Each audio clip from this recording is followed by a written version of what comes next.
For 2 years, CEO Victoria Hayes barely knew Marcus Thornton existed. He was the quiet single father who fixed machines in the dark, always leaving before dawn, before anyone could thank him. Tonight at 9 o'clock on a Tuesday, Victoria sat alone in her corner office, on the 32nd floor of Technova Industries, surrounded by glass and slits. The quarterly reports spread across her desk showed numbers that pleased her: 12% growth, operational costs down, shareholder value climbing. Everything functioned exactly as it should. The lights flickered. 3 seconds of darkness, then back. Victoria didn't look up from her laptop. Her desk phone rang. A man's voice, low and unhurried. Ms. Hayes, transformer issue resolved. No data loss. Good. She hung up without asking his name. The city sprawled below her windows, a grid of lights and ambition. Somewhere in the building's mechanical heart, someone had just saved 6 months of irreplaceable data. She would never know who. She would never think to ask. 3 weeks from now, everything she believed about power and control would shatter at an upscale restaurant. But tonight, Victoria Hayes returned to her spreadsheet, certain that success meant never needing anyone, never showing weakness, never letting sentiment cloud judgment. Her mother had been weak. Her mother had loved a man who promised forever and delivered abandonment instead. Young Victoria, watching her mother dissolve into depression, had made a vow that became the foundation of everything she built. Weakness gets left behind. Love is a liability successful people cannot afford. The belief had served her well. At 34, she ran an 800-person company with ruthless efficiency. The board had chosen her because she made decisions without hesitation, because she refused to let emotion interfere with results. Half the executive team still resented her for the brutal transition that had brought her to power.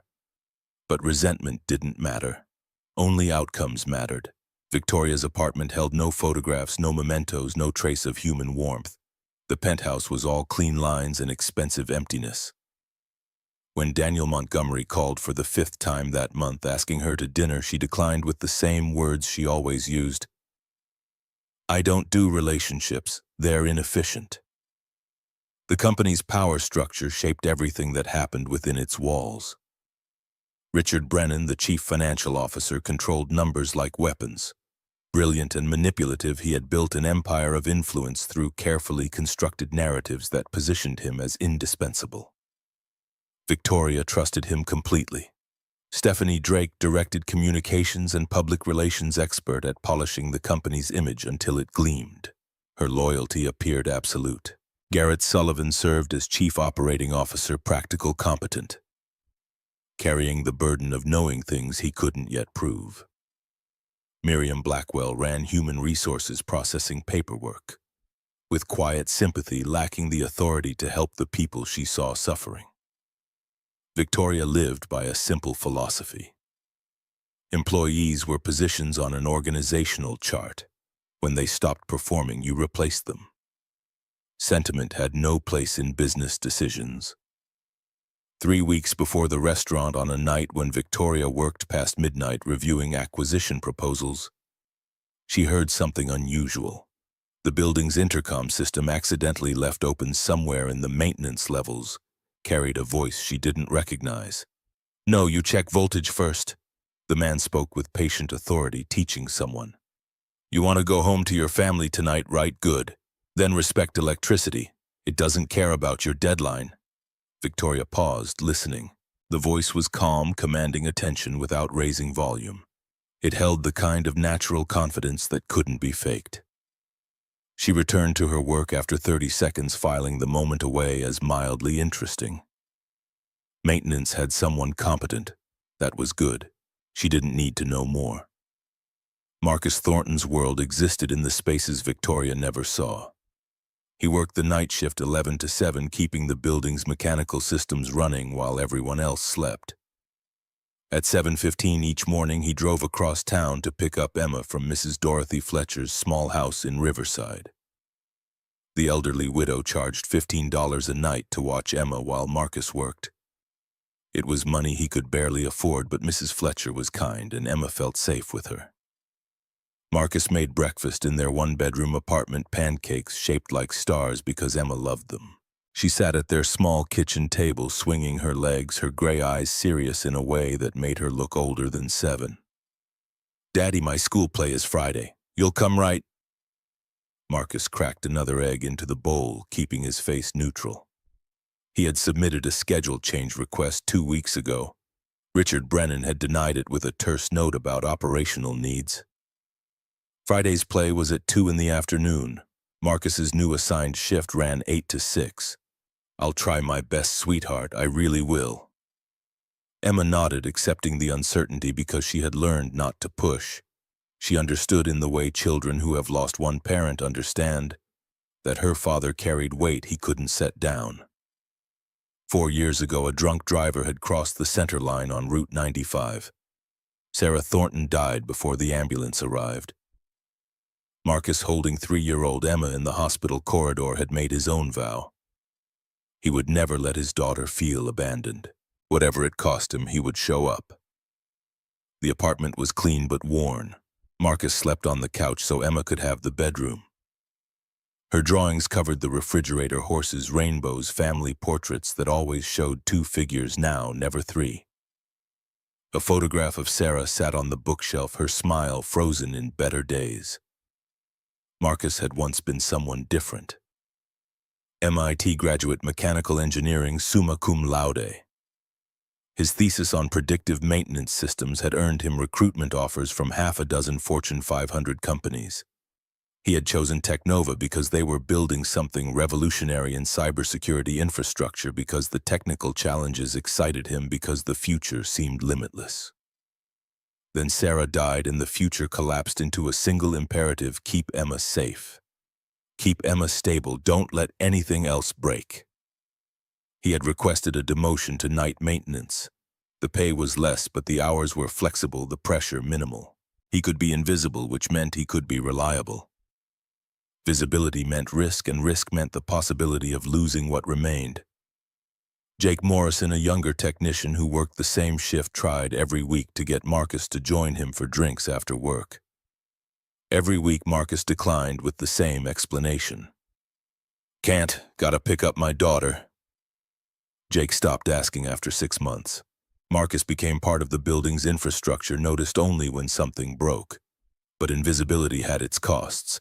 Deep in the HR system, locked behind CFO-level authorization, sat a file marked "Confidential Thornton Marcus." Miriam Blackwell had discovered it by accident while searching for unrelated personnel records. The file required Richard Brennan's password to open. When she tried, the system denied access and logged her attempt.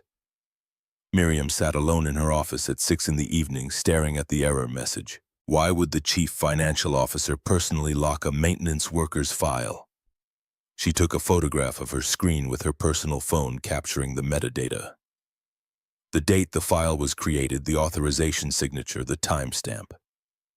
3.5 years ago, 6 months after Marcus had been promoted to senior engineer. 1 week after his wife's death, she saved the image to a USB drive and locked it in her desk drawer. She didn't know what it meant yet, but instinct told her it would matter.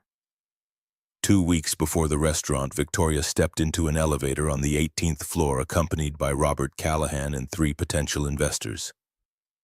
They were discussing a deal that would bring in $50 million in capital, restructure the company's international expansion position, Technova, for an eventual IPO. Preston Whitmore, a tech billionaire from Seattle, was explaining his vision for the Asian market. Patricia Mercer, who controlled a venture capital fund worth $2 billion, was nodding thoughtfully. Thomas Bradford, the third investor, was checking his phone. The elevator descended smoothly for 3 floors. Then it stopped. The lights stayed on, but the car didn't move. Robert pushed the button for the lobby. Nothing happened. He pushed the emergency call button. A tinny voice crackled through the speaker. "We see you. Fire department is 20 minutes out." 20 minutes? Robert's voice climbed. He was 61 years old with a documented heart condition. His face was already flushing red. Patricia Mercer, who suffered from claustrophobia, pressed herself against the wall. Her breathing quickened. Victoria felt her stomach tighten, but she kept her expression calm. We'll be fine. 20 minutes is manageable. Robert loosened his tie. His hand shook. In the basement mechanical room, Marcus was eating a sandwich at his workstation when the emergency radio squawked, "All units, elevator 3, code red, fire department ETA 20 minutes. He was on his lunch break. Technically, someone else should respond. But Jake was on the opposite side of the building, and Marcus had built these elevator systems. He knew every cable, every circuit, every potential failure point. 20 minutes. Robert Callahan could have a heart attack in 20 minutes. Marcus grabbed his tools and ran for the elevator shaft. The service ladder was bolted to the wall, narrow and unlit. Climbing it violated half a dozen safety protocols. If anyone found out, he could be fired. But people were trapped, and he had the skills to help. His hands bled from gripping rough metal cables in the dark. Sweat dripped into his eyes. The manual brake release required 200 pounds of force applied at exactly the right angle. He braced his feet against the shaft wall and pulled muscles screaming, refusing to quit. 8 minutes after the elevator stopped, the doors opened. Robert Callahan stumbled out, pale but breathing. Patricia Mercer followed, gulping air. The investors looked shaken but unharmed. "Who fixed it?" Robert demanded. The security guard who had arrived with the fire department shrugged. "Maintenance, I think. I want to thank them. I'll find out who it was." But by the time anyone thought to check, Marcus was back in the basement finishing his sandwich. His hands were still trembling from adrenaline and fear. Not fear of the danger he had just faced, but fear of being too late to pick up Emma. He had 13 minutes to clean up, clock out, and get to Lincoln Elementary School before Emma started to worry. He made it with 3 minutes to spare, arriving with his shirt still stained with grease. Miss Jennifer Walsh, Emma's second-grade teacher, stood with Emma at the pickup area. The little girl's face brightened when she saw her father's truck. "I thought you forgot me." Marcus knelt, ignoring the pain in his bleeding palms.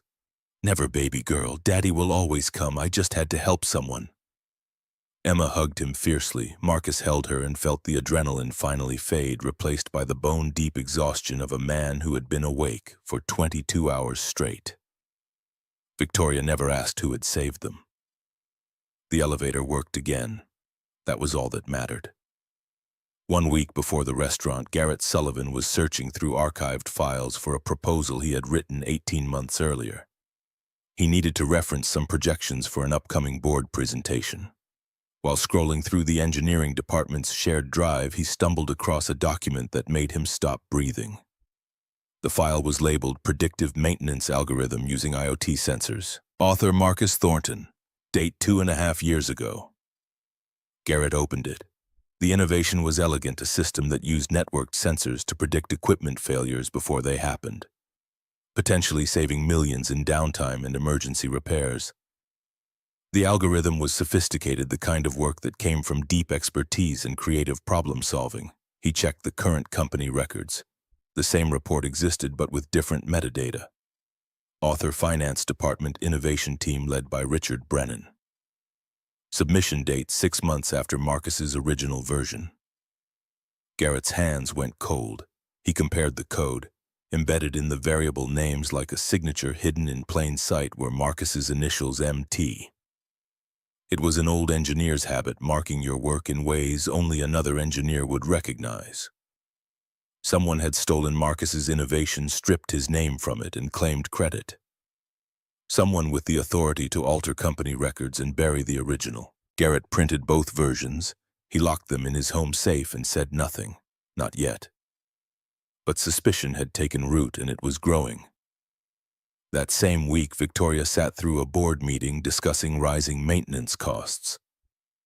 Richard Brennan suggested cutting what he called low-performing departments. Stephanie Drake added that maintenance staff were always requesting accommodations, schedule changes, benefits, adjustments, special considerations. She used the word entitlement 3 times. Victoria found herself frustrated by a different issue entirely. The predictive algorithm Richard's team had supposedly developed was still not implemented. "What's the status on that IoT maintenance system?" she asked. "The one Finance developed last year." Richard's smile was practiced and smooth. Still in testing. These things take time to get right. Victoria accepted the answer. She trusted Richard.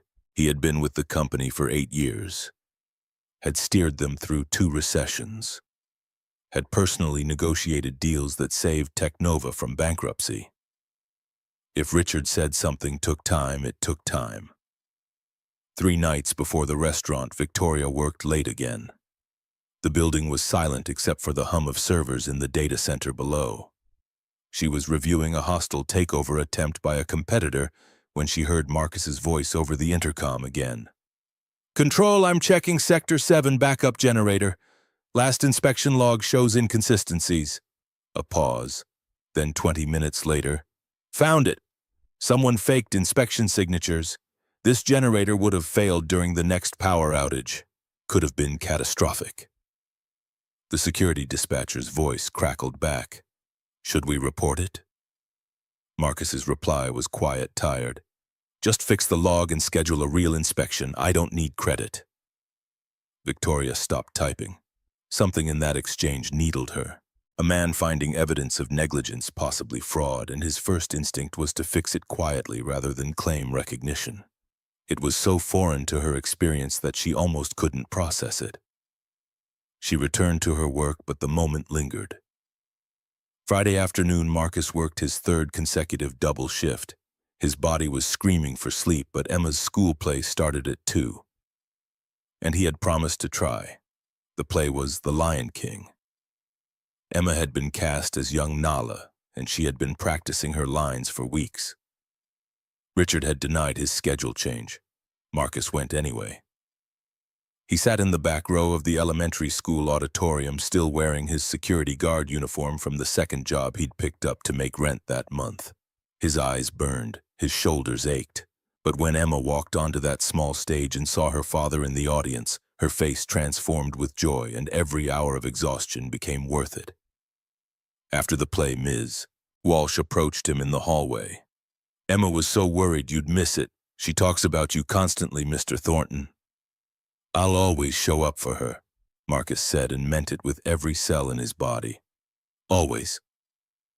Across town, Victoria's phone rang during a business lunch. Her mother's name appeared on the screen. Victoria declined the call and returned to her conversation about quarterly projections. Saturday night, Victoria sat in a corner booth at Rothschild's, one of the city's most expensive restaurants. The booth offered a perfect view of the dining room and the city lights beyond the floor-to-ceiling windows. Robert Callahan sat to her right, Preston Whitmore and Patricia Mercer across the table. They were negotiating the sale of a 20% equity stake that would value Technova at $350 million. Preston was mid-sentence explaining his concerns about the regulatory environment in overseas markets, when Victoria's attention caught on movement near the entrance. A man in a charcoal suit walked through the door, tailored, well-fitted, expensive enough to belong in this room. Dark hair, tall frame, moving with quiet confidence. He was with a woman, brunette, elegant in a black dress, professional but warm. The hostess led them to a table near the windows. City lights glittered behind them like stars. Victoria's breath stopped. That face. She knew that face. Gray eyes, a scar on his left hand visible when he reached for his water glass. But the context was all wrong. Maintenance workers didn't eat at Rothschild's. Maintenance workers didn't wear suits that fit like that. Maintenance workers didn't sit at window tables looking like they had been born to rooms exactly like this one. "Victoria," Patricia's voice pulled her back. "Are you all right?" "Fine. I just thought I saw someone I knew." She forced her attention back to the negotiation, but her eyes kept drifting. The man Marcus, it had to be Marcus Thornton, though seeing him here made no sense, was listening to his companion with complete focus. The woman leaned close, speaking quietly but intensely. Their body language suggested intimacy, trust, a connection that went deeper than a casual dinner. Then Marcus smiled, really smiled with warmth that transformed his entire face. It was nothing like the neutral mask he wore at work, nothing like the exhausted politeness he showed when passing executives in hallways. This smile was genuine, unguarded, alive. Victoria's water glass trembled in her hand. Who was this woman? What did she have that could make him look like that? 10 minutes later, Robert and Preston were debating margin structures, their voices rising with competitive energy. The restaurant noise ebbed for a moment, kitchen doors closed live. Piano music paused between songs. In that brief silence, Victoria heard the woman's voice carry from 2 tables away. "Tomorrow, if you sign these papers, Richard will have nowhere to run." The woman's tone was urgent, emphasizing each word. "But Marcus, if you withdraw testimony, he'll bury everything." Marcus's reply was too quiet to hear, but his expression showed conflict. Victoria's mind spun Richard here. Richard Papers' testimony. What possible connection could a maintenance worker have to her chief financial officer? She excused herself to the restroom, a transparent excuse to walk past Marcus's table. As she passed, she heard fragments of conversation. "You deserve justice. He stole 3 years of your work." Victoria's stomach clenched. She continued to the restroom, locked herself in a stall, and tried to steady her breathing. When she returned to her table, she could barely focus on the conversation. Preston was asking about projected growth rates. Patricia wanted clarification on board structure. Robert was calculating numbers on his phone. Victoria nodded at appropriate moments and gave answers that sounded confident. Inside, she was falling. That night, she couldn't sleep. At 2 in the morning, she sat on her apartment balcony 30 floors above the city and replayed every detail. The suit, the smile, the woman's hand on his, the words, "Richard will have nowhere to run." By Monday morning, Victoria had made a decision. She needed information. "Stephanie, I need background on someone." Stephanie Drake looked up from her laptop, perfectly composed as always. "A competitor, a journalist, internal, maintenance department. I saw him over the weekend and I need his name." Stephanie's eyebrow arched. "Why would you need information on maintenance?" Victoria's voice went sharp. "Just get me the name." "There are 40 people in maintenance. Tall, dark hair, gray eyes. Works night shift."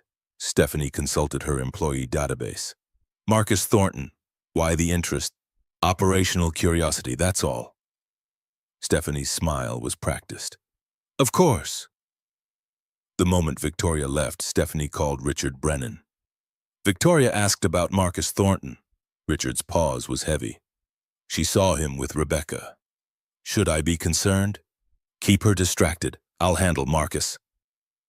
Victoria didn't stop with Stephanie's information.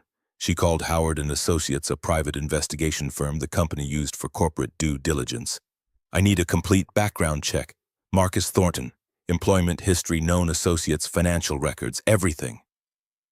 48 hours later, a 30-page report arrived. Victoria read it in her apartment, curtains drawn, ignoring calls from Daniel Montgomery asking about dinner. The report painted a picture she hadn't expected. Single father. Daughter Emma, age 7, mother deceased in automobile accident 4 years prior. Residence, Riverside Apartments, Unit 3B, monthly rent $1,100. Known associates included Rebecca Ashford, forensic accountant, and attorney. Meetings occurring at Thornton's apartment, local coffee shops, and Ashford's law office. Photographs showed Marcus and Rebecca reviewing documents at his small kitchen table. No physical intimacy, no romantic gestures, just 2 people working toward a common goal. But the photographs also showed something else. In the background of one image, visible through an open window, a child's drawing was taped to a refrigerator. A house, 2 stick figures holding hands, the words "me" and "daddy" written in uneven letters. Victoria stared at that photograph for 10 minutes. Her conclusions were wrong, but she didn't know it yet. She saw a woman holding Marcus's hand at dinner. She saw secret meetings and mysterious documents. She constructed a narrative of betrayal and corporate espionage because those were the narratives she understood. What she didn't see was the truth. Rebecca Ashford was investigating the largest fraud in Technova's history. And Marcus Thornton was the key witness who could bring it all down. Tuesday morning, Victoria called Marcus to her office. He arrived at 9, having just finished his overnight shift. 22 hours awake, body running on fumes and coffee. He still wore his work clothes uniform stained with machine oil tool belt heavy on his hips. Victoria's office was a monument to power.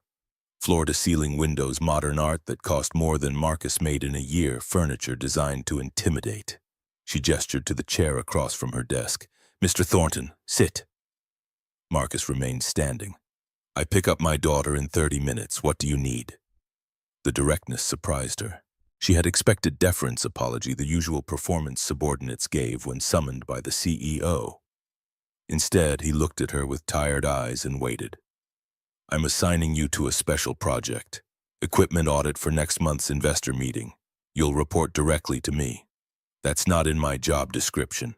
I'm maintenance, not it is now, unless you're refusing a direct assignment from the CEO." Marcus processed the trap, seeing its shape, but not its purpose. "Will I be allowed to keep a schedule that lets me pick up Emma?" Victoria heard the name and felt something twist inside her. He was using his daughter as leverage, or was this about the woman at the restaurant showing? He had commitments couldn't be controlled. "We'll see how your performance goes. Priorities, Mr. Thornton." Marcus understood then. This wasn't about an audit. This was about control. "I'm a single father. My daughter needs consistency. If you can't accommodate that, I'll find work elsewhere." Victoria's pride stung. He wasn't afraid of her, wasn't impressed, wasn't playing the game. "You'd quit over a schedule change." "I'd do anything for Emma, including working 3 jobs, but I won't work somewhere that punishes me for being a parent." He left without waiting for dismissal. Victoria sat alone in her office, feeling like she had won and lost something simultaneously. Within the hour, Richard Brennan called. "I heard you're pulling Marcus Thornton for a special project. Smart move. But be careful." "Careful of what?" "He's filed complaints before. Always about accommodation schedule, flexibility, HR nightmare. And I've heard rumors he's been meeting with outside parties. Could be corporate espionage." Victoria's jealousy and suspicion fused into certainty. "I'll watch him closely." "Good. We can't afford security risks, not with the investor deal so close." The next day, Marcus received a new schedule, 8 to 6 Monday through Friday. No flexibility, no exceptions. School pickup was 3:30. He would need to leave by 3:15 to make it. He went to Miriam Blackwell. "I can't do this schedule." Miriam's eyes showed sympathy, but her hands were tied. "Richard approved it. He says it's operational necessity. Emma has no one else. If I can't pick her up..." "I'm so sorry, Marcus, I truly am, but I don't have authority to override the CFO." Marcus arranged emergency backup. Mrs. Fletcher agreed to handle school pickup for $20 a day. The money would come from somewhere, it had to. Emma sensed the tension that night at dinner. "Daddy, is everything okay?" Marcus smiled, lying to protect her. "Everything's fine, sweetheart, just work stuff." The next day at school, Emma drew a picture during art class. Her teacher found it later tucked in her desk. A man with a sad face. The title in Emma's careful printing, "Daddy's Tired." Stephanie Drake moved through the executive level like smoke planting seeds in carefully chosen conversations. She mentioned to Garrett Sullivan that Marcus had been seen meeting with external consultants. She suggested to Robert Callahan that his timing seemed suspicious right before a major investor deal. She wondered aloud whether anyone else found it concerning.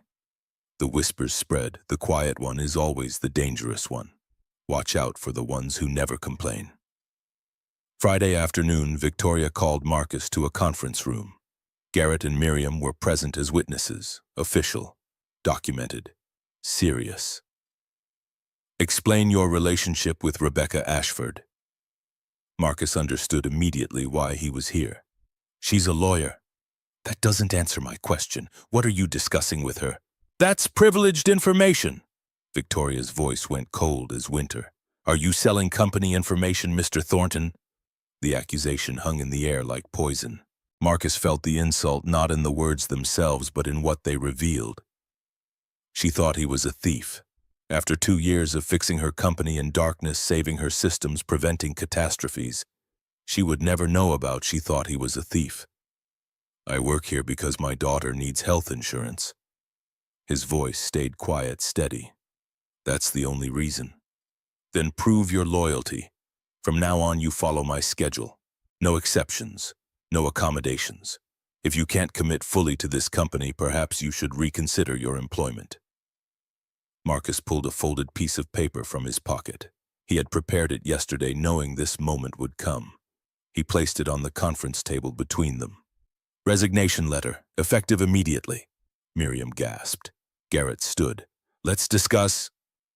Marcus looked at Victoria, meeting her eyes with absolute clarity. I've endured disrespect before, but I won't let my daughter grow up watching me be treated like I'm worthless. He walked out. The door closed. Silence filled the room like water rising. Victoria stared at the letter, feeling triumph and loss and confusion warring inside her. She had won.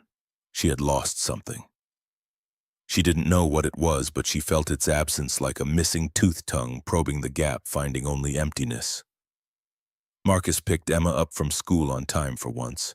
She looked at his face and knew. Daddy, why do you look like that? I quit my job today. Emma's face went white. She was 7 years old, but she understood what job loss could mean. She had already lost her mother. Was she going to lose her father too because of me? No, baby, never because of you. Emma's voice went small and broken.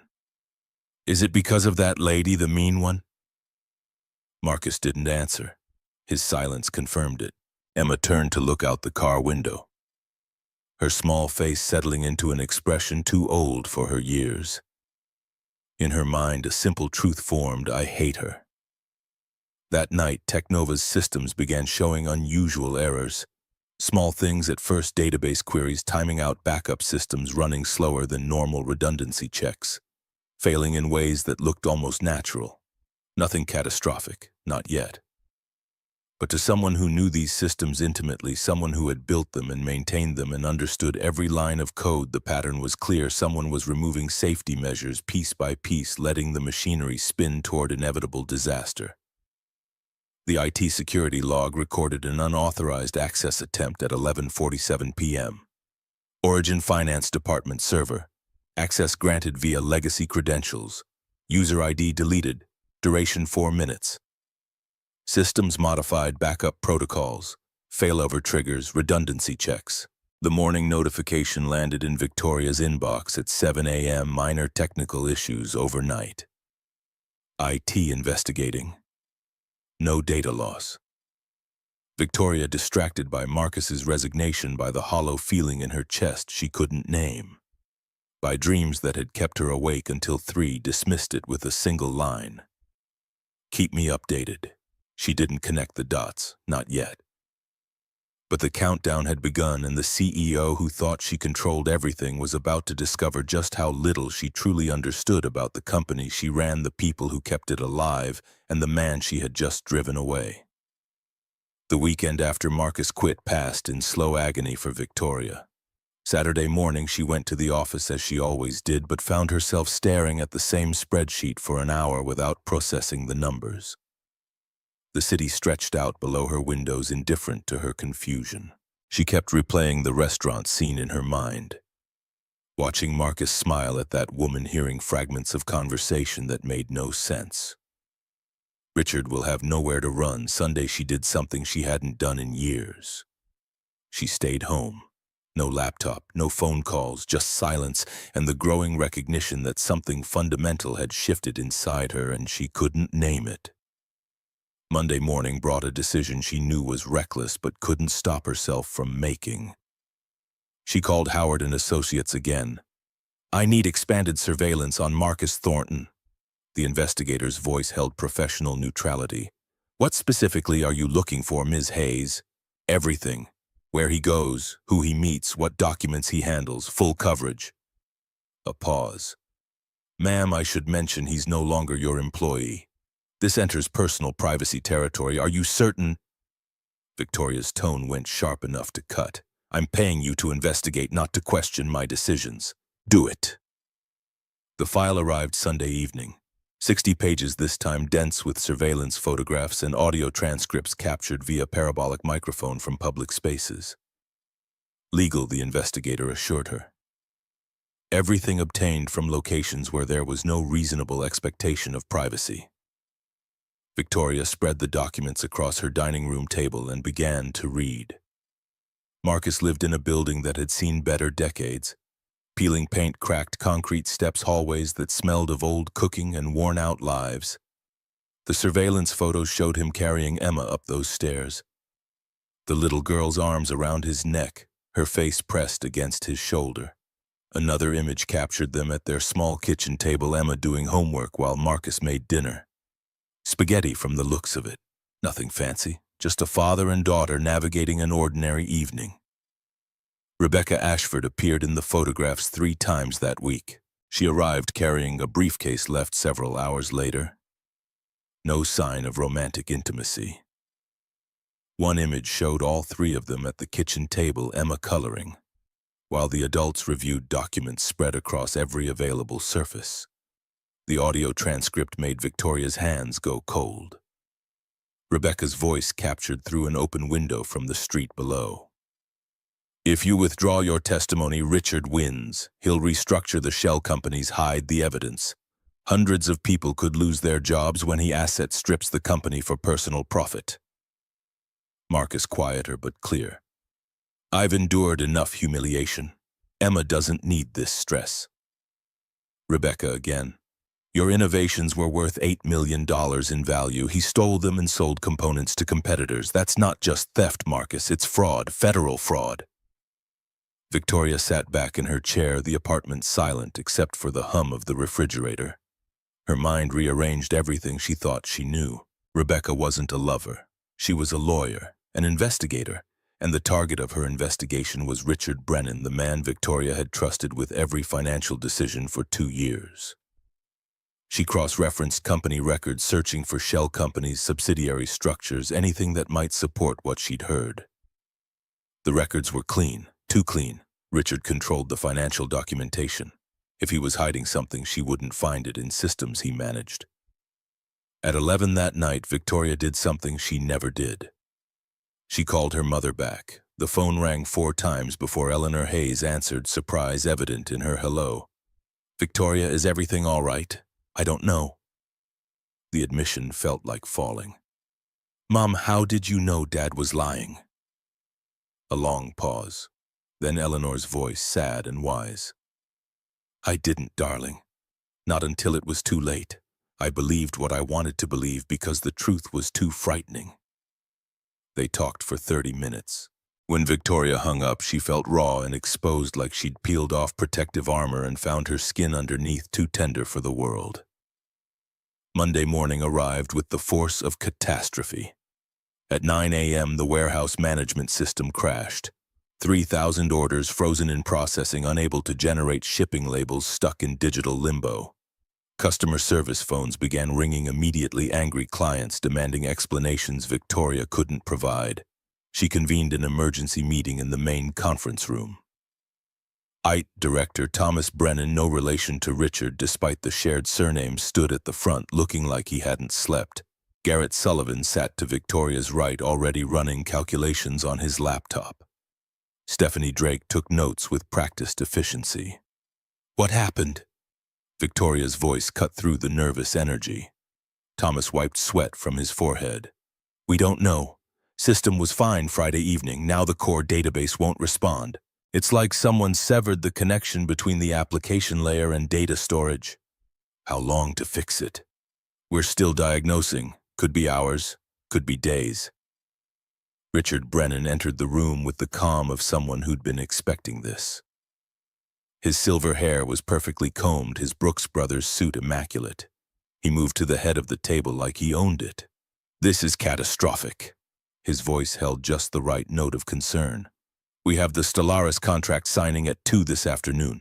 They're flying their CEO in from DC. If we can't demonstrate operational stability, I'm aware of the stakes. Victoria's jaw tightened. The Stellaris Defense Systems contract was worth $45 million over 3 years. Losing it would damage Technova's credibility beyond repair. Make the investor deal collapse, potentially cost Victoria her position. Robert Callahan called her personal cell before 10. His voice vibrated with barely controlled anger. "Victoria, if this contract falls through the board, we'll have serious questions about your leadership. We cannot afford operational failure of this magnitude." "I understand. We're working on it. Work faster." The line went dead. Thomas and his team spent the next 2 hours tearing through code-checking servers, running diagnostics that yielded nothing useful. At 11, he made a discovery that changed everything. "We found the issue. Someone modified the backup protocols 3 days ago. Disabled the redundancy systems, corrupted the failover triggers. It's surgical damage designed to cascade through the infrastructure." Victoria leaned forward. "Who?" "The access log shows finance department server. But the specific user ID was deleted from the system." Every eye in the room turned to Richard. He held up his hands, expression perfectly calibrated to show shock and concern. "Not that I'm aware of. This could be a security breach. We should investigate external threats." Stephanie jumped in immediately, her loyalty to Richard evident. "It does seem suspicious. Marcus Thornton had deep system access. He quit Friday under hostile circumstances. The timing is convenient." Garrett's voice cut across hers, calm but pointed. "Conveniently places blame on someone who's no longer here to defend himself." Richard's eyes narrowed slightly. "I'm simply suggesting we explore all possibilities. If someone wanted to sabotage us, then they'd need administrator credentials and intimate knowledge of our architecture." Garrett pulled up a file on his laptop. "The kind of knowledge that comes from either building the systems or having access to the people who did." The tension in the room thickened. Victoria felt it pressing against her chest, making it hard to breathe. One option was easy blame Marcus, protect the company's image, move forward. The other option meant questioning Richard, potentially exposing internal corruption, risking everything in pursuit of truth. Stephanie laid it out explicitly during a break, pulling Victoria aside in the hallway. "We need damage control. I've prepared a statement framing this as disgruntled employee sabotage. We report Marcus Thornton to the FBI for corporate espionage. The narrative is clean, protects the company, gives the board someone to blame besides you." Victoria looked at the statement Stephanie had drafted. It was comprehensive, convincing, complete character assassination disguised as responsible corporate governance. "You want me to destroy a man's reputation to save face. I want you to save the company. He's already gone. Whether or not he actually did this, the story works. Unless you have a better option." Victoria folded the statement and put it in her pocket. She didn't respond. Across town, Marcus sat at his kitchen table, Emma at school, unemployment stretching ahead of him like a desert. His phone rang. Rebecca's number. "Marcus, did you hear about Technova's systems crashing?" "No. Why would I?" "Richard activated the back door. He's framing you as the saboteur." The words took a moment to land. When they did, Marcus felt something cold settle into his bones. "I don't have access anymore. That's the point. You're the perfect scapegoat. Technical knowledge just left the company. Can't defend yourself from inside. Richard needs this chaos to drive down the stock price. It's the last step before the takeover attempt." Marcus closed his eyes. "What do I do?" "We need to get Victoria to let you back in. You're the only one who can identify what Richard did to the system and prove it wasn't you." "She won't listen to me." "Then we need to make her listen. Because if she doesn't, Richard walks away clean and you go to prison for federal crimes you didn't commit." While Victoria wrestled with her decision, Garrett Sullivan was conducting his own investigation. Something about the error cascade bothered him, the precision of it, the timing, the way it hit every critical system without causing complete collapse. This wasn't random failure. This was deliberate surgical sabotage by someone who understood exactly how to inflict maximum damage while maintaining plausible deniability. He pulled access logs from his COO administrative account, digging through layers of security records most people didn't know existed. What he found made his blood run cold. Marcus Thornton's credentials had been used to create the backdoor 8 months ago. But Marcus hadn't created it. Someone had cloned his login information, used it to build the exploit, then deleted the evidence. The cloning event occurred one day after Richard Brennan had accessed the locked HR file about Marcus. Garrett printed the evidence and locked it in his briefcase. Then he called Miriam Blackwell. "We need to talk, not at the office." They met at a coffee shop 6 blocks from Technova headquarters. Miriam arrived first, looking nervous. Garrett slid into the booth across from her and opened his briefcase. "Tell me about the locked file." Miriam pulled out her phone, showing him the photograph she'd taken weeks ago. The metadata, the authorization signature, the timestamp. Garrett added his own evidence, the technical report with altered authorship, the cloned credentials, the access patterns that pointed directly at Richard's server. "He's been stealing Marcus's work for 3 years." Miriam's voice shook. "And now he's framing him for sabotage.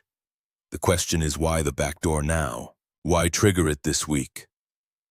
Miriam scrolled through her phone, pulling up internal communications she'd archived. "Look at this. Email from Richard to his personal attorney sent last month. Subject line: acquisition timing and stock price targets." Garrett read the email twice.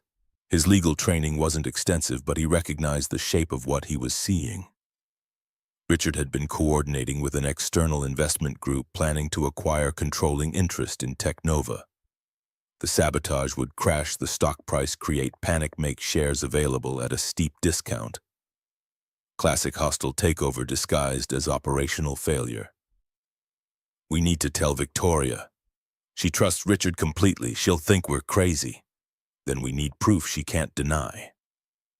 They spent the next hour assembling a case file, screenshots, access logs, the original technical reports, email chains that Richard thought were deleted, but lived on in backup servers Miriam could access through HR systems. By the time they finished, the evidence was overwhelming. But would Victoria believe it?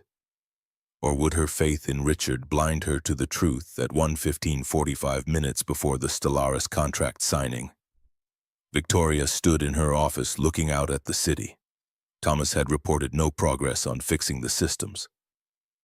The Stellaris CEO had called twice, asking about the delays. The board was circling, smelling blood in the water. Stephanie's statement sat on Victoria's desk, ready to release. All she had to do was approve it, send it to the media, watch Marcus Thornton become a national villain. It would save her position, protect the company, give everyone an easy answer to an impossible situation. But Victoria kept thinking about the surveillance photos.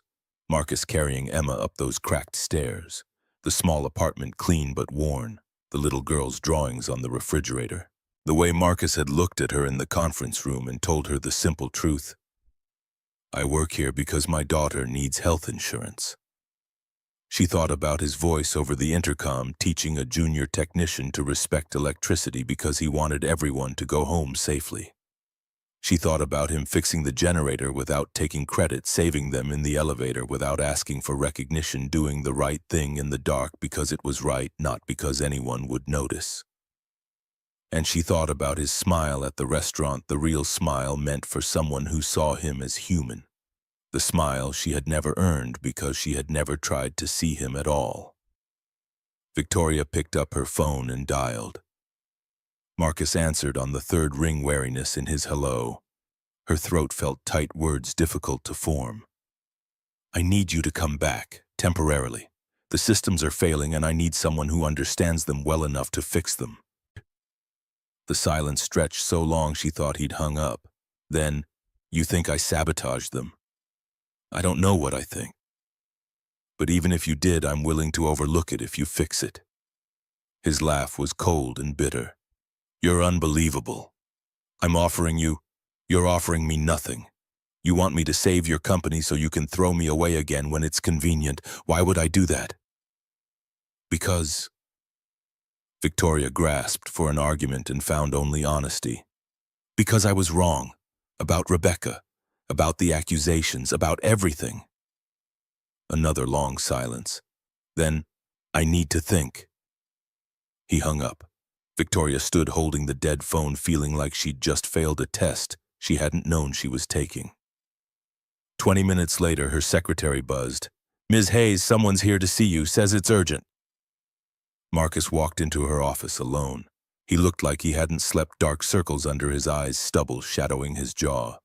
But his posture was straight, his gaze level. If I come back and that's if here's what happens, Rebecca Ashford participates fully. No one silences her or sidelines her investigation. Garrett Sullivan and Miriam Blackwell witness everything. No private deals with Richard, no backroom negotiations. And if we expose Richard's crimes, you stand with us publicly, even if it costs you your position. Victoria nodded to each condition. Agreed. What else? Emma, you don't get to use her, you don't get to charm her, you stay away from my daughter. The condition hurt more than it should have. Victoria forced herself to nod. Understood. Marcus pulled a laptop from his bag, personal equipment not company issued. He sat at Victoria's conference table and began typing before she could say anything else. 40 minutes of watching him work taught Victoria things about Marcus she'd never known. His fingers moved across the keyboard with the fluid precision of a concert pianist. He muttered to himself fragments of technical reasoning that made no sense to her but clearly formed a coherent logic in his mind. Twice he laughed quietly at something he found in the code, not humor but recognition.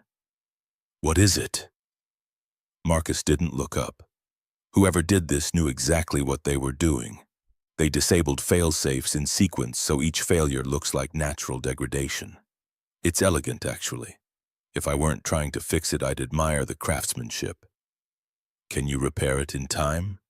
I can find the back door. Repairing it will take hours. Your signing is in...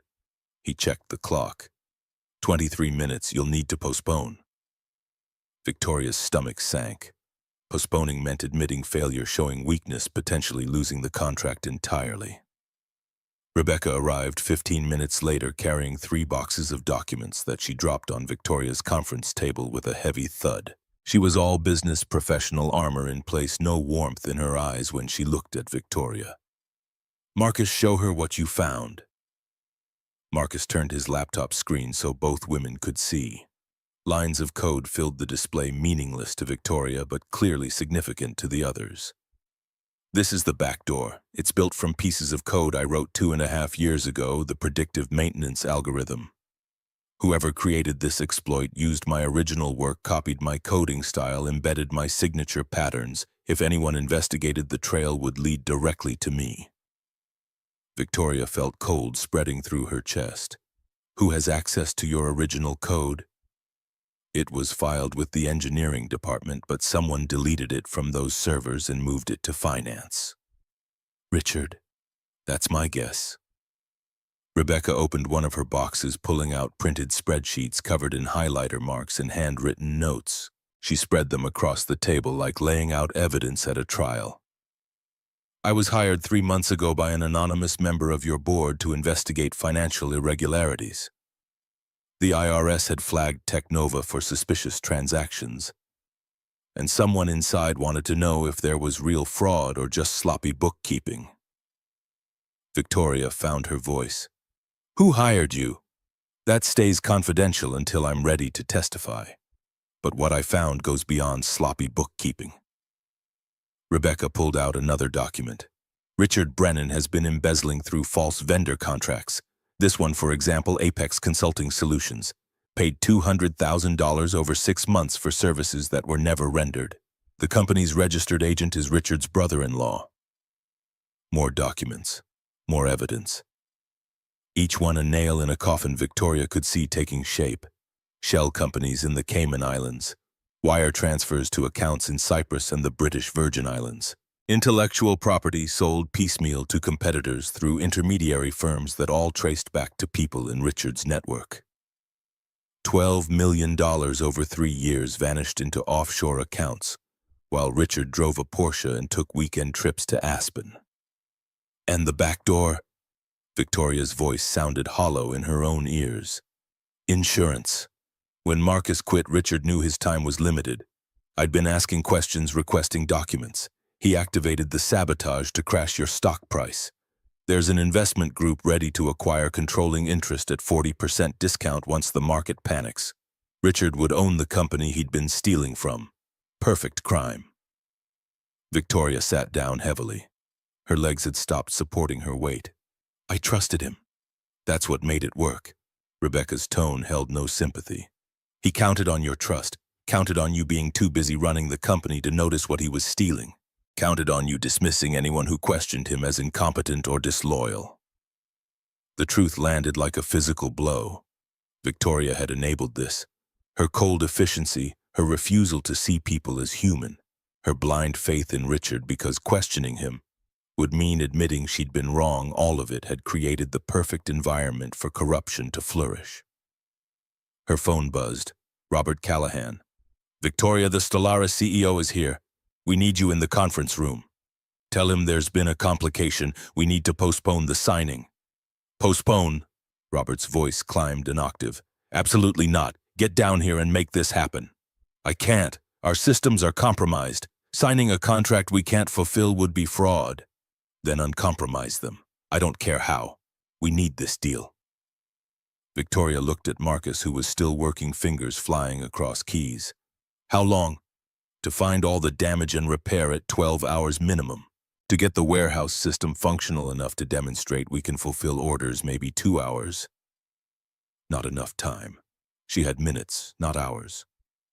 Robert, we need to postpone 24 hours. I'll take full responsibility. The board will remove you.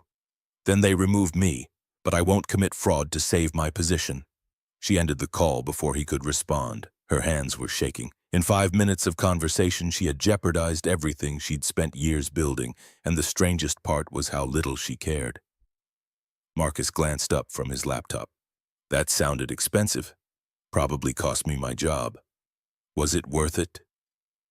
Victoria met his eyes, those gray eyes that had smiled at Rebecca with such warmth, that looked at her now with wariness and something that might have been respect. I'm beginning to think so. The next 3 hours blurred together. Marcus worked with focused intensity, occasionally asking Thomas Brennan technical questions, rejecting most suggestions, implementing fixes that made no sense to anyone but him. Rebecca organized her evidence into presentation format, creating a timeline so clear even a child could follow it. Garrett and Miriam arrived with their own documentation, adding pieces to a puzzle that was becoming impossible to deny. At 4:30, Marcus pushed back from the laptop and exhaled slowly. Warehouse system is functional. Not pretty, but it'll run orders. The rest will take until midnight, maybe longer. Whoever built this backdoor knew what they were doing. Victoria called Robert back. We can proceed with the signing. Systems are operational. About time. Get down here. The Stellaris contract signing took place in Technova's main conference room, with Marcus standing in the back corner, laptop open, monitoring systems in real time. The Stellaris CEO, a retired Air Force general named Hargrove, signed with visible relief. Preston Whitmore and Patricia Mercer, the investors from the restaurant, witnessed the signing with approving nods. Victoria signed her own name and felt nothing. No triumph, no satisfaction. Just exhaustion and the growing awareness that she had been operating in darkness for years, mistaking control for understanding, efficiency for wisdom. After the signing, after the investors left and the board members dispersed, Victoria stood in the empty conference room with Marcus, Rebecca, Garrett, and Miriam. We need to bring this to the board. Her voice was steady, certain. All of it. Tomorrow morning. Emergency meeting. Garrett nodded. I'll draft the meeting request. And Richard? Miriam asked quietly. We'll be there. I'll make sure of it. That night, Victoria couldn't sleep. She sat on her balcony watching the city lights and thinking about a 7-year-old girl who drew pictures of her tired father, about a man who climbed into elevator shafts to save people who would never know his name, about the difference between being powerful and being strong. The father who fixes things in the dark is worth more than the executive who steals credit in the light. The words formed in her mind, unbidden truth she'd been too blind to see. Her phone buzzed at 2 a.m. A text from Marcus: system repairs complete. Full functionality restored. Evidence of sabotage preserved for forensic analysis. She texted back, "Thank you." His reply came 30 seconds later. I didn't do it for you. I did it because Emma deserves to live in a world where people do what's right. Victoria read the message 3 times, then walked to her bathroom and looked at herself in the mirror. The woman staring back was immaculately dressed, perfectly composed, and profoundly lost. When had she stopped being a person and become a position? When had she traded humanity for efficiency? She thought about her mother's voice on the phone. I believed what I wanted to believe because the truth was too frightening. How much truth had Victoria been avoiding? How many Marcus Thorntons had she walked past without seeing? How many people had she treated as disposable because acknowledging their humanity required acknowledging her own? The board meeting was scheduled for 8 a.m. Richard would be there, confident and prepared, not knowing the trap was already sprung. Victoria should have felt triumphant. Instead, she felt sad for all the years she'd wasted, all the people she'd hurt through indifference, all the connections she'd refused to make because connection meant vulnerability and vulnerability meant risk. But as the sun rose over the city, painting the sky in shades of gold and pink, Victoria made a decision. Risk was the only way forward. Vulnerability was the only path to truth. And if bringing down Richard Brennan cost her everything else, at least she would lose it honestly, standing with people who deserved her loyalty instead of those who'd stolen it through deception. The board meeting assembled everyone who mattered. Robert Callahan in his usual seat at the head of the table, looking annoyed at the early hour and emergency nature of the summons. Richard Brennan arriving with his characteristic confidence designer suit, perfect silver hair gleaming. Stephanie Drake taking her seat next to Richard, loyal to the last. Garrett and Miriam on one side, Rebecca Ashford on the other, boxes of evidence stacked between them. Marcus standing against the wall, arms crossed, watching everything with those gray eyes that missed nothing. Victoria stood at the presentation screen, feeling her heart hammer against her ribs. Thank you all for coming. We've discovered evidence of systematic fraud, embezzlement, and corporate sabotage. Ms. Ashford will present the findings. Richard moved immediately to offense attacking before anyone could question him. His voice dripped with contempt as he gestured at Marcus. What is he doing here? He's just a maintenance technician with a grudge and no credibility. This is clearly... Marcus cut him off, voice quiet but carrying absolute certainty. That's right, I am just a maintenance technician, but that's exactly why I know which screws in this company were twisted by whom, which systems were modified, and which trails were covered. Rebecca stepped forward with the precision of a prosecutor who had spent months building an airtight case. She began with the shell companies showing incorporation documents, wire transfers, money trails that led to offshore accounts registered under names connected to Richard through webs of family and business relationships designed to hide ownership. She moved to the intellectual property theft, displaying Marcus's original technical reports alongside versions with altered authorship and modified dates. The embedded code signatures that proved who had really created the innovations. The emails where Richard coordinated with competitors to sell pieces of technology that didn't belong to him. Stephanie tried to interrupt, voice rising, attempting to discredit Rebecca's credentials or question the investigation's legality. Victoria gestured for silence. Let her finish. The evidence was devastating. $12 million embezzled over 3 years through a network of false consulting contracts and inflated vendor payments. Intellectual property worth another $8 million sold to competitors while the real creators went unrecognized and uncompensated. And finally, the sabotage access logs showing Richard's server credentials used to create the backdoor, the timing of the attack designed to coincide with acquisition attempts, email chains, where Richard coordinated with external investment groups planning to buy Technova at artificially depressed prices. Richard had built a masterpiece of corruption, and Rebecca was dismantling it brick by brick in front of witnesses who couldn't look away. Robert Callahan's face transformed from red to pale to something approaching gray as the full scope became clear. The liability, the lawsuits, the regulatory scrutiny, the complete destruction of the board's credibility if this became public. When Rebecca finished, the room sat in stunned silence. Then Richard stood, fury replacing his usual charm. This is fabricated, a conspiracy to... Shut up, Richard. Robert's voice was ice. Just shut up. Victoria rose, drawing every eye. She looked at Richard with something close to pity. I once failed to see Marcus. I treated him as invisible because I trusted the wrong people to tell me what mattered. But today I see exactly who the real saboteur is. She turned to Robert. I'm calling for Richard Brennan's immediate suspension pending criminal investigation. I'm requesting full forensic audit of all financial operations under his oversight, and I'm recommending we cooperate fully with law enforcement rather than attempting to handle this internally.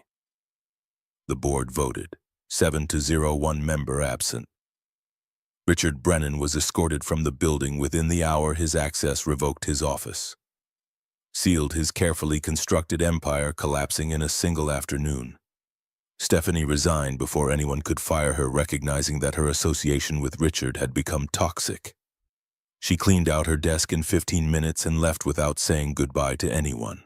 When the room cleared and only Victoria and Marcus remained, he spoke words that cut deeper than any accusation. I didn't come back for you. I came back because Louisa deserves to live in a decent world, and I couldn't teach her about integrity if I walked away when people needed help. The honesty of it, the complete absence of flattery or manipulation, left Victoria standing silent. Marcus gathered his equipment and walked toward the door. Wait! Her voice stopped him. What happens now? He turned, considering the question. Now you decide what kind of person you want to be.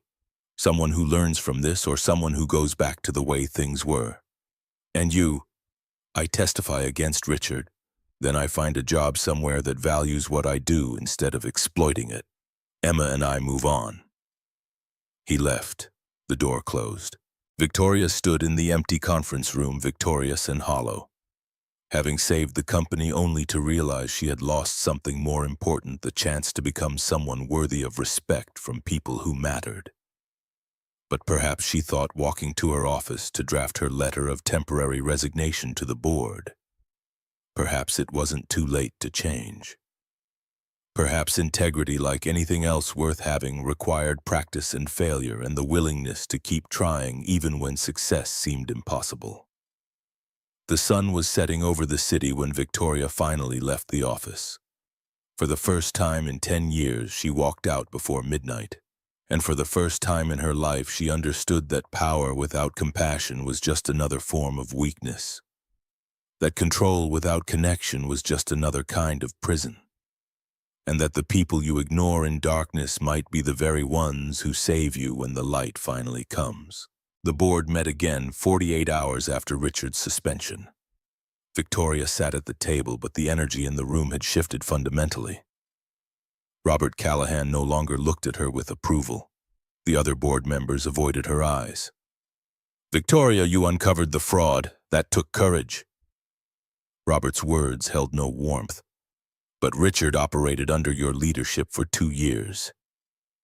This happened on your watch. I understand.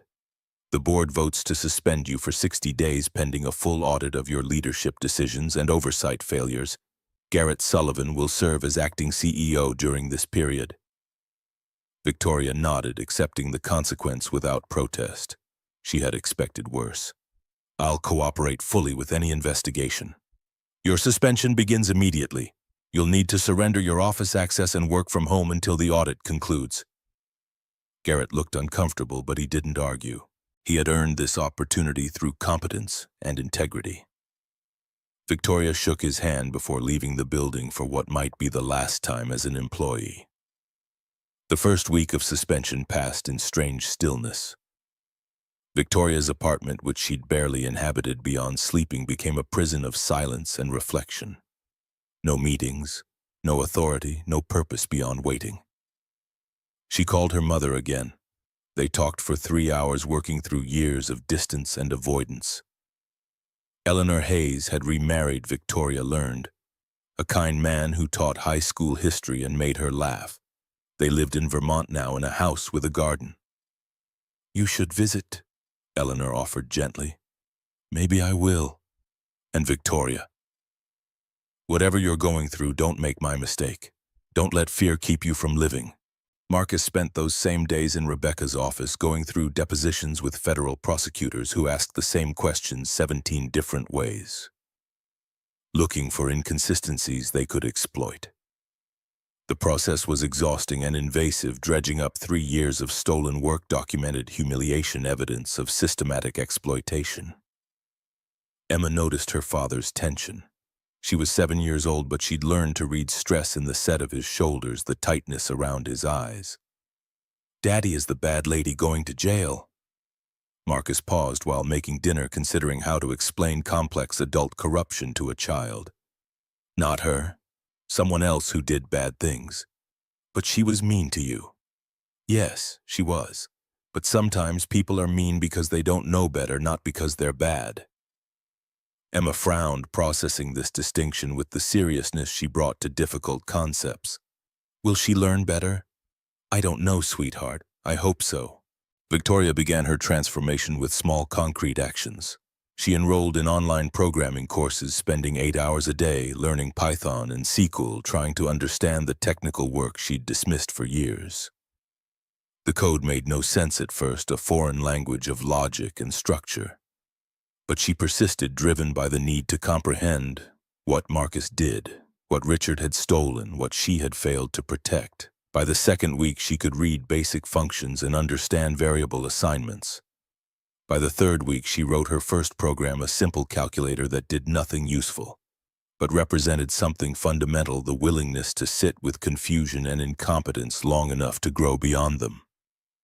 She also drafted the policy proposals she would present to the board, assuming they allowed her to return. The transparent innovation credit system would log every employee's contributions with digital signatures and public quarterly reports. The Caregiver Support Fund would provide flexible scheduling, emergency backup, childcare subsidies, and protection from retaliation. The Executive Accountability Framework would make department heads personally liable for subordinate mistreatment. Each policy addressed a specific way she had failed Marcus. Each one cost money and required structural change.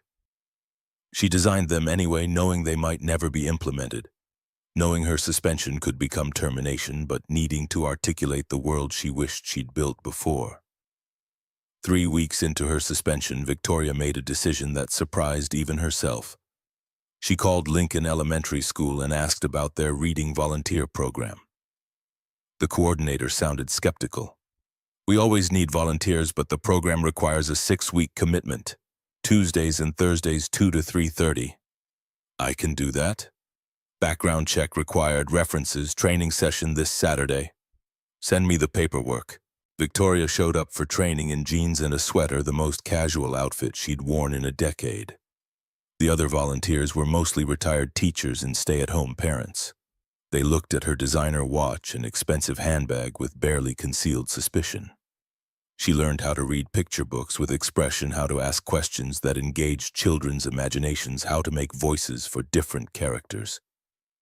It felt ridiculous and vulnerable and strangely wonderful. Her first day volunteering, she was assigned to a second-grade classroom. Ms. Jennifer Walsh greeted her warmly, unaware of any connection to Marcus. The children sat in a circle on the carpet, eager and squirming. Victoria opened Where the Wild Things Are and began to read. Her voice was stiff at first, formal and uncomfortable. A boy in the front row raised his hand. "You're supposed to do the voices, make it fun." Victoria tried. She growled, for the wild things made her voice small and scared for Max. The children giggled. She felt heat in her cheeks but continued, surrendering dignity for engagement. Emma Thornton sat in the back of the circle. Victoria didn't see her at first, focused on the book and managing her own nervousness. But when she looked up during a page turn, their eyes met. Emma's face went carefully blank. She didn't say anything, didn't raise her hand, just watched with those gray eyes that were so much like her father's. After the session, Emma approached her while the other children were lining up for recess. "Why are you here?" The question held no hostility, just genuine confusion. Victoria knelt so they were at eye level. "I'm volunteering. I come on Tuesdays and Thursdays to read to classes." "Because of my daddy?" "No, because I want to learn how to be better." Emma considered this, her small face serious. "You made the wild thing sound scary. That was good." "Thank you. But you still made Daddy sad." Victoria's throat tightened. "I know. I'm sorry for that." Emma nodded and ran off to join her classmates at recess. Victoria stood alone in the empty classroom, feeling like she'd just taken a test and barely passed. Ms. Walsh found her there. "You know Emma Thornton? I used to work with her father.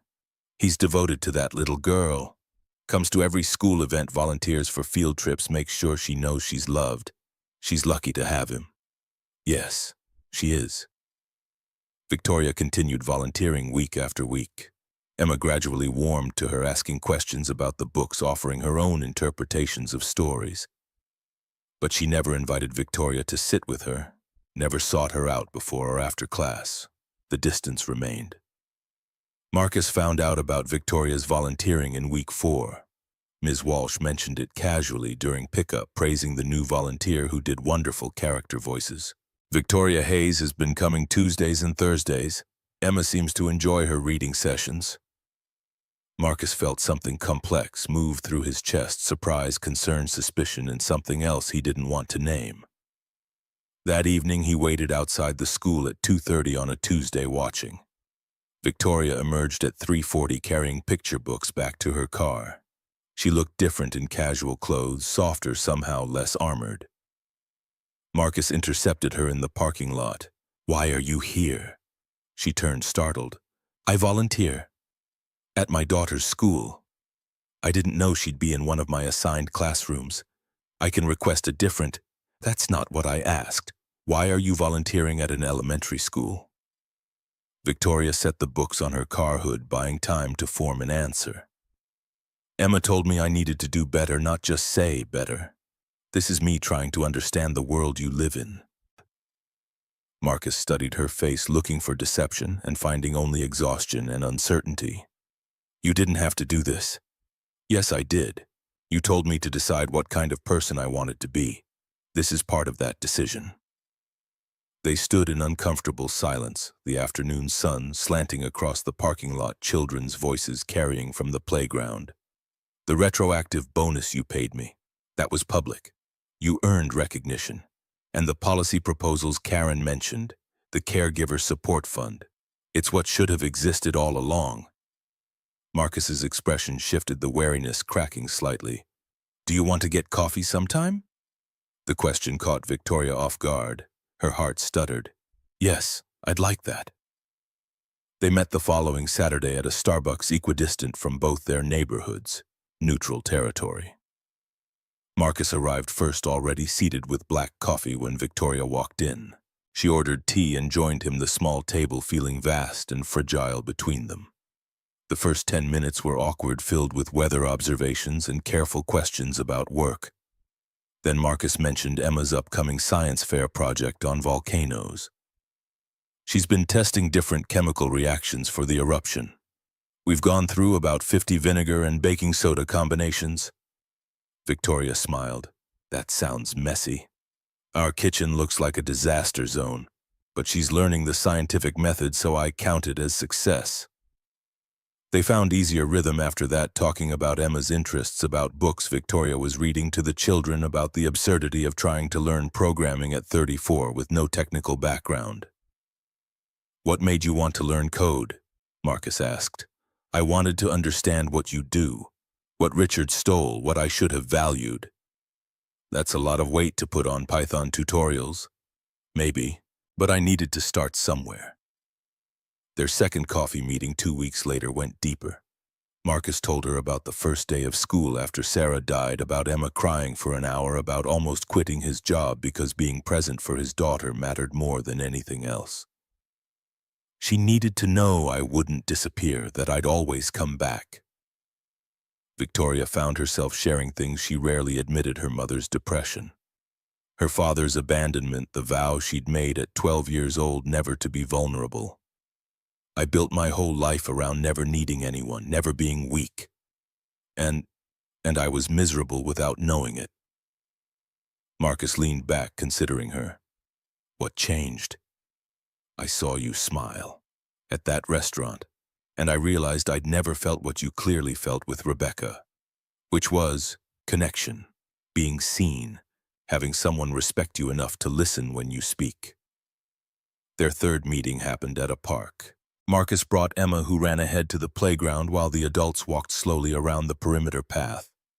Victoria asked about Marcus's work before Technova, before the tragedy that had reshaped his life. He told her about MIT, about the excitement of solving impossible problems, about believing the future was limitless and full of promise. And then Sarah died and the future collapsed into a single question: how do I keep Emma safe? Victoria heard the weight in those words, understood the sacrifice they represented. Do you regret it, giving up that career? No. Emma needed me more than I needed professional glory. That was an easy choice. You make it sound simple. It was simple. Not easy, but simple. A month into their careful friendship, Emma asked the question that changed everything. Daddy, can Miss Victoria come to my birthday party? Marcus paused while washing dishes. You want her there? She's nice now. She does funny voices, and she brought cupcakes to my class. I don't know if she can make it, sweetheart. Please ask. Marcus texted Victoria that evening. Emma's birthday party, Saturday at 2. Don't bring expensive gifts. Victoria stared at the invitation for 10 minutes before responding. I'd be honored. She agonized over the gift, finally settling on a journal with Emma's name embossed on the cover: simple, personal, useful. She arrived at Marcus's apartment building nervous in a way boardroom negotiations had never made her. The apartment was transformed with homemade decorations, streamers, balloons, a banner that read, Happy 8th birthday, Emma, in uneven letters clearly created by a child. 8 kids from Emma's class ran around the small space playing games Victoria didn't understand. Emma opened the door, her face brightening. Miss Victoria came. She pulled Victoria inside, introducing her to friends with unself-conscious enthusiasm. Victoria spent the next 2 hours playing party games, helping serve cake, washing dishes, while Marcus supervised a game of musical chairs in the living room. She watched him with the children, patient, playful, completely present. He refereed disputes with quiet authority, made up silly rules that kept everyone laughing, knew exactly when to intervene and when to let kids work things out themselves. This was Marcus in his element, and Victoria saw clearly what she had been too blind to recognize before: competence wasn't just technical skill or professional achievement. It was showing up for people who needed you day after day without recognition or reward. After the other children left, Emma opened her presents. She saved Victoria's journal for last, turning it over in her small hands, running fingers across the embossed letters. For my stories. Her voice was quiet, pleased. I thought you could write about your adventures. Emma looked up at Victoria with those serious gray eyes. Thank you, Miss Victoria. Later, while Emma napped on the couch, exhausted from excitement, Marcus and Victoria cleaned up in relative silence. They moved around each other in the small kitchen with surprising ease, finding rhythm without discussion. Thank you for letting me be here. Marcus rinsed a plate, considering his response. Emma wanted you here. That's what mattered. Can I ask you something? Okay. Do you think you could ever trust me? Really trust me, not just tolerate me for Emma's sake? Marcus dried his hands, slowly buying time. I don't know. You hurt me badly, not just the accusations, the complete dismissal of my humanity, like I was equipment, not a person. I know, and I can't undo that. No, you can't, but you're trying to do better. That counts for something. It wasn't forgiveness, but it was acknowledgement, and in that moment it felt like enough. Victoria's 60-day suspension ended with a board meeting she attended via video conference. Garrett had stabilized operations, restored customer confidence, and managed the investor relationship through Technova's crisis. He'd proven himself more than capable. Robert Callahan's face filled her screen, stern but not hostile. Victoria, you exposed the fraud. You cooperated with the investigation. Your policy proposals are comprehensive and necessary. Thank you. The board votes to reinstate you as CEO effective immediately, with the condition that all proposed policies are implemented within 90 days, with Garrett overseeing the rollout. Victoria had expected conditions. She accepted without hesitation. Understood. There's one more thing. We've become aware that you've been spending time with Marcus Thornton. Her stomach clenched. We're friends. Mr. Thornton is a key witness in ongoing federal litigation against Richard Brennan. Your relationship creates the appearance of impropriety. The defense could argue you're influencing his testimony. I'm not. The appearance is enough. Board policy prohibits fraternization with employees involved in active legal proceedings. If you continue this relationship while the case is pending, we'll have grounds for termination. Marcus had warned her this might happen. Rebecca had predicted it, but hearing it as formal ultimatum made Victoria's chest tighten. How long until the trial? 6 months according to the prosecution timeline. 6 months of not seeing Marcus, not talking to him, not continuing the fragile thing they were building together. 6 months of distance that might undo all the progress they'd made. I understand the policy, but understanding didn't mean accepting. That evening, Victoria called an emergency board meeting. Robert sounded annoyed when he answered. What now? I'm requesting a leave of absence, 3 months unpaid. You were just reinstated. Why would you? Personal reasons. Garrett can continue as acting CEO. He's proven himself more than capable. Robert's silence stretched long enough that Victoria wondered if the call had dropped. Then this is about Thornton. This is about not wanting to interfere with federal prosecution. If I take a leave of absence, I'm not an employee during that period. No fraternization policy applies. You'd give up your position for this? For 3 months? Yes. Another pause. The board will discuss and vote tomorrow. They approved her request with obvious reluctance. Victoria cleaned out her office for the second time in 2 months, this time voluntarily, this time knowing she might not return. Garrett walked her to her car. You don't have to do this. Yes, I do. Marcus's testimony could put Richard away for decades. I won't let our friendship compromise that. You're in love with him. Victoria stopped walking. The words hung in the air between them, true and terrifying. Maybe, I don't know. But I know he matters more than my title. Then go. Figure it out. The company will still be here when you get back. Marcus learned about Victoria's leave of absence from Rebecca, who called him after seeing the company announcement. She stepped down. What? Victoria requested unpaid leave, 3 months. The board approved it this morning. Marcus sat down heavily. She gave up her position for me. For your testimony, so there's no appearance of influence. She's protecting the case. He called Victoria immediately. She answered on the first ring. You didn't have to do this. Her voice was quiet but firm. Yes, I did. Your testimony matters too much. If Richard's lawyers can discredit you by claiming I influenced you, he might walk free. I won't risk that. So you just quit? 3-month leave. Garrett's running things. When the trial's over, I'll decide what comes next. And us? The question hung heavy with possibility and fear. Victoria took a breath before answering. I'd like there to be an us, if you're willing to try. The trial of Richard Brennan began on a Tuesday in federal court downtown Boston. Marcus testified for 3 full days, walking the jury through technical evidence, explaining how his innovations had been stolen, how Richard had exploited his work for personal profit. Richard's defense attorney attacked from every angle, suggesting Marcus was bitter about being passed over for promotion, implying the theft allegations were revenge fantasy. Isn't it true you're romantically involved with Ms. Hayes, who had motive to frame my client? Marcus kept his voice steady. No, we're friends, that's all. But you want more, don't you? What I want is justice for everyone Richard Brennan hurt, including myself. The jury deliberated for 12 hours. When they returned, the verdict was unanimous, guilty on all counts: wire fraud, embezzlement, racketeering. The judge sentenced Richard to 18 years in federal prison plus $12 million in restitution. Marcus walked out of the courthouse into cold November air, feeling lighter than he had in years. Rebecca stood beside him, satisfaction evident in her smile. We did it. You did it. I just told the truth. That's all we ever needed from you. Victoria was waiting across the street, having watched from the public gallery without approaching.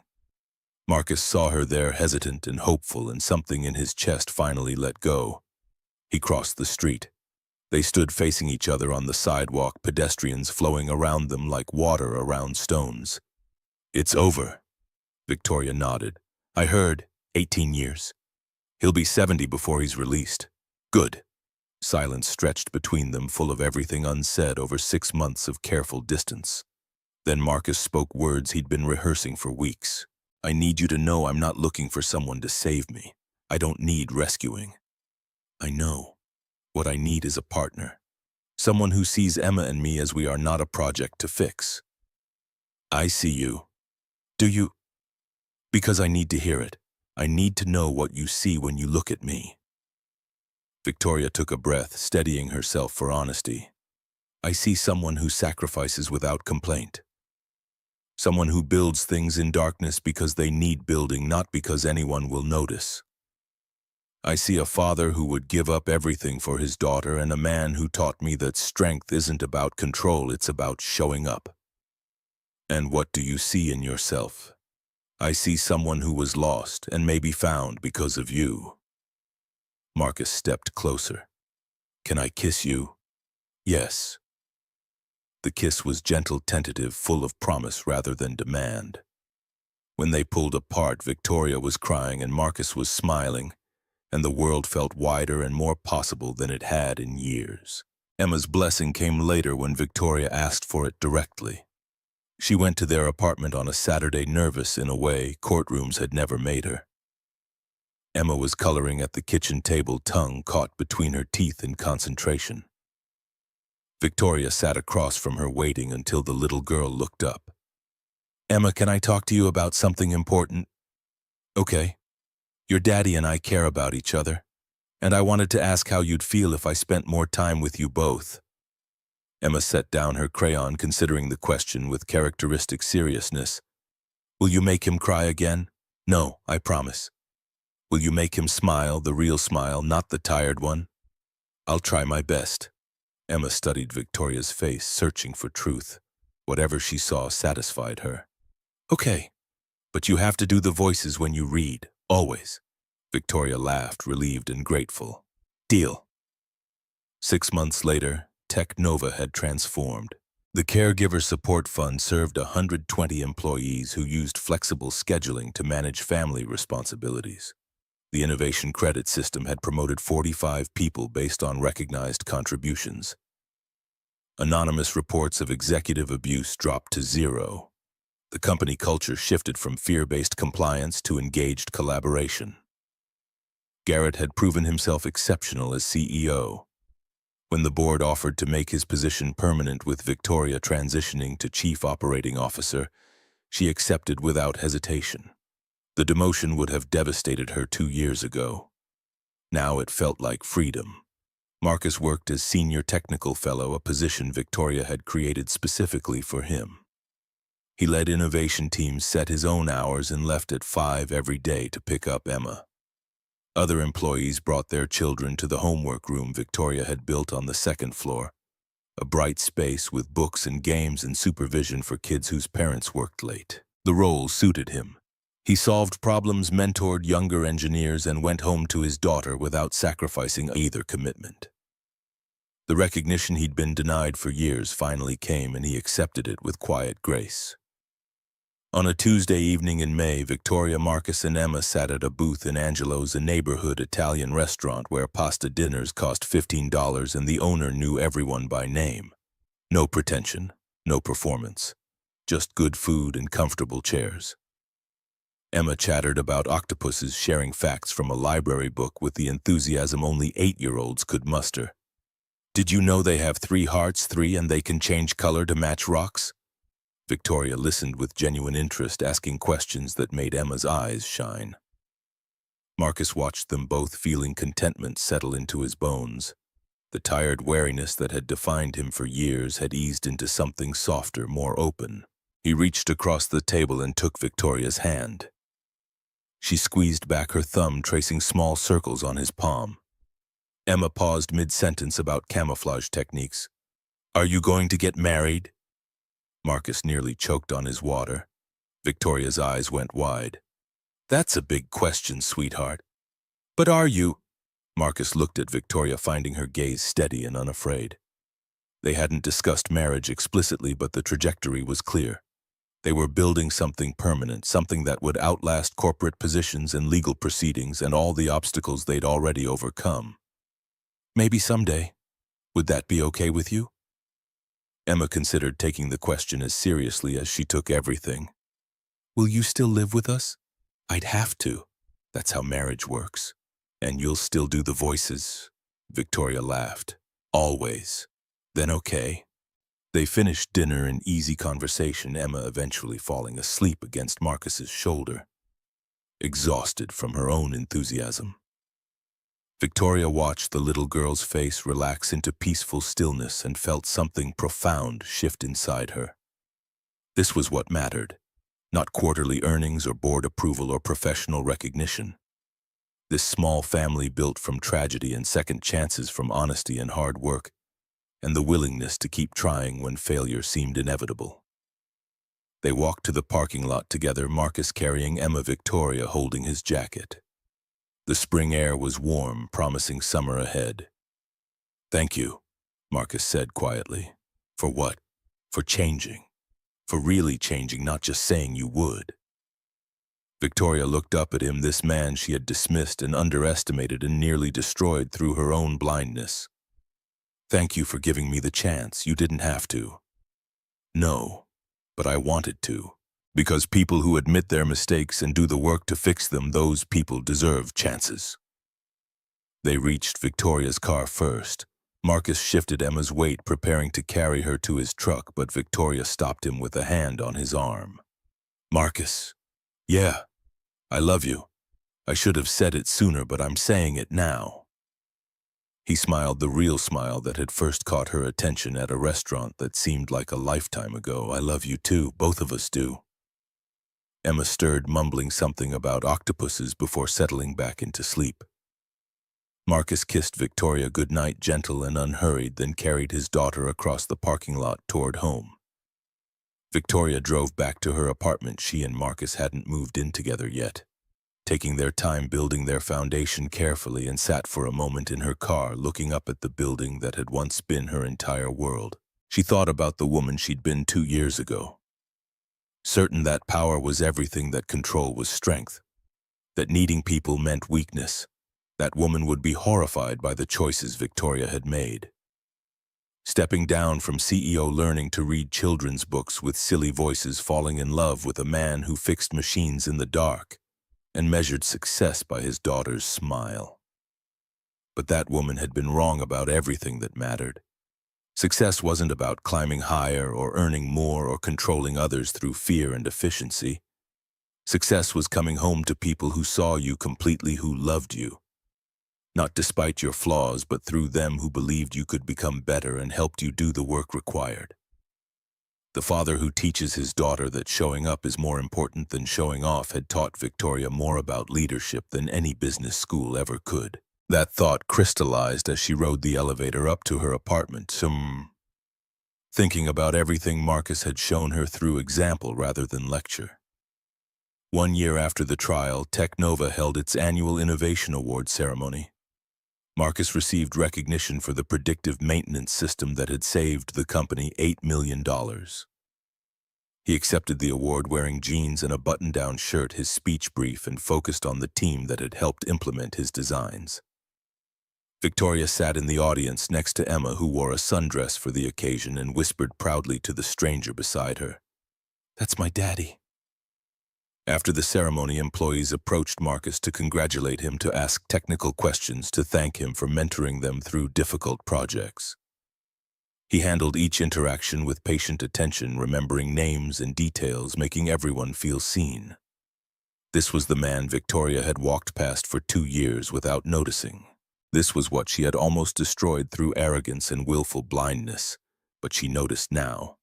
And she would keep noticing, keep choosing to see the people others overlooked, keep remembering that the most important work often happened in darkness, performed by people who didn't seek credit but deserved it nonetheless. Emma tugged on Victoria's sleeve. "Can we go to the park after this?" "Absolutely. All 3 of us. All 3 of us." The little girl beamed secure in the knowledge that her family, however unconventional its formation, was solid and permanent.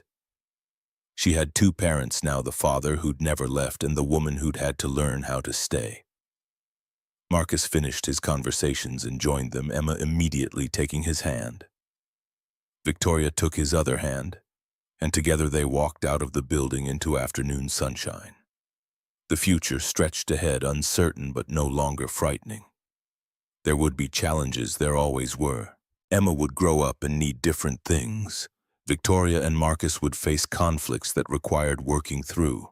The company would encounter new crises requiring new solutions, but they would face it together, three people who'd learned that strength came from connection. That vulnerability was courage, that the most radical act in a world obsessed with individual achievement was choosing to need each other and honor that need without shame. 2 years after the restaurant, Victoria understood what Marcus's smile had represented that night. It was the expression of someone who knew he was seen, valued, loved for exactly who he was. It was what she'd been missing her entire life, not because it wasn't available, but because she'd been too afraid to reach for it. Now she reached. Now she stayed. Now she did the work every day of being someone worthy of the trust Marcus had granted despite every reason not to.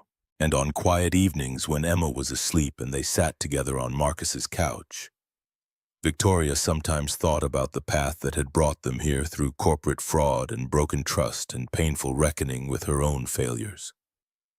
The journey had cost her professional glory, but given her something irreplaceable: a home built on honesty, a family forged through choice, a love that required work but offered rewards beyond measure. The people you ignore in darkness might be the very ones who save you when the light finally comes. Victoria had learned that lesson through loss and struggle and the gradual dismantling of everything she'd once believed about power. But she'd learned it, and that made all the difference.